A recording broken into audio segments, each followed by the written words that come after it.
If you're seeking guidance on how to prepare a delicious grilled steak using a porterhouse, you've come to the right place. Discover essential tips and tricks for getting your grill ready and cooking the perfect porterhouse steak. Whether you want to become a master of grilling or impress your guests with a beautifully charred piece of meat at your next gathering, stay tuned. We've got plenty more in store for you in our future videos. Before starting, what is a porterhouse steak? While ribeye and tomahawk steaks are undoubtedly popular and impressive choices, the porterhouse steak offers a special place as the king of cuts. Its generous size and abundant, rich, beefy flavor make it a standout choice for those moments when you want to truly impress your friends and family or celebrate a special occasion. The porterhouse steak, also known as the king cut, offers exceptional value, combining 2 steaks in one with a massive tenderloin and a strip steak. It has a storied history and is rumored to have been favored by Charles Dickens. Okay, to cook it perfectly, a good pan sear or close attention when grilling is recommended, along with using a high-quality instant read thermometer for precise doneness. While the porterhouse and T-bone steak may look similar, their main differentiating factor lie in the thickness and the size of the cuts on the sides of the steak. A T-bone steak is typically around 1 inch thick, while the first cut of a porterhouse should be thicker, ranging from 1.5 to 2 inches. Moreover, the porterhouse contains a larger portion of the tenderloin, filet mignon, compared to the T-bone. This is because the porterhouse is cut further back on the short loin. Given its impressive size and rich flavor, the porterhouse steak is ideal for special occasions and date night dinners, whereas the grilled T-bone steak is more manageable and suitable as a weeknight staple. How to cook porterhouse steak on the grill.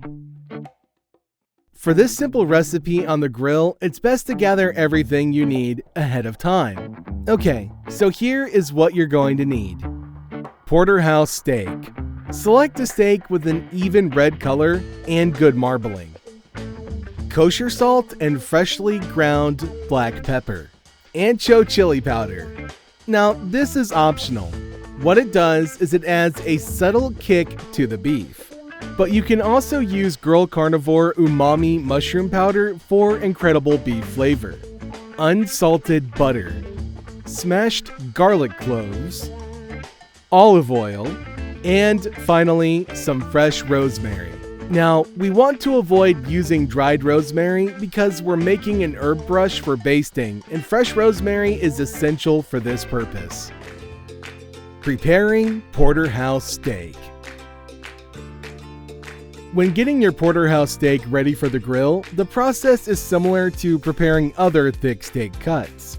Begin by taking the steak out of the refrigerator and seasoning it with salt about 45 minutes before grilling. Allowing the steak to rest at room temperatures during this time enables the salt to create a brine, enhancing its searing capabilities on the grill. I recommend placing the seasoned steak on a plate or cutting board while it reaches room temperature. This simple step will ensure your porterhouse steak is perfectly seasoned and ready for a delicious grilling experience. Okay, once your 45 minutes is up, it's time to pat the porterhouse steaks dry with a paper towel. Now, I know this step sounds a little weird or a little crazy, but it is absolutely crucial as it helps absorb any excess moisture on the surface of the steaks. This moisture could actually hinder them from achieving a proper and flavorful sear on the grill. Next, brush each steak with olive oil and season again with salt and your choice of ancho chili powder or umami mushroom powder if desired. Now, let's move to preparing the grill. As your porterhouse steaks are resting and brining, take the opportunity to prepare the grill. Properly setting up the grill is essential to ensure your steaks cook perfectly and don't stick to the grates. To do this, start by brushing the grill grates with olive oil before turning on the heat. Be sure to thoroughly coat the areas where you'll be placing the steaks to prevent sticking. Afterward, Use a paper towel to wipe off any excess olive oil from the grates, which will prevent it from dripping into the grill. If your grill grates are worn and causing sticking, consider using a grill pan instead. The cast iron skillet works well for achieving a sear before transferring the porterhouse steaks to the grill pan to finish cooking. To prepare your charcoal grill, start by lighting charcoal in a charcoal chimney until they're approximately 70% ashed over. Carefully pour the coals, stacking them on one side of the grill grates, and add wood chips for extra flavor if you desire. Then, cover the grill with the lid and adjust the air vents to reach a temperature of about 400 degrees Fahrenheit. Once the grill is preheated and the smoke is burning blue and clear, place the porterhouse steak on the cooler side of the grill, opposite the coals.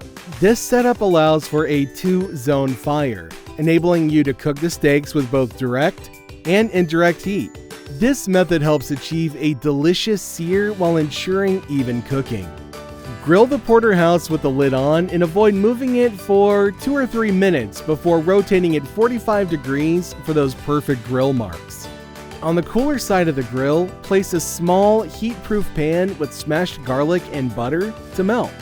Cover with the lid and let it cook over indirect heat for about a minute or two.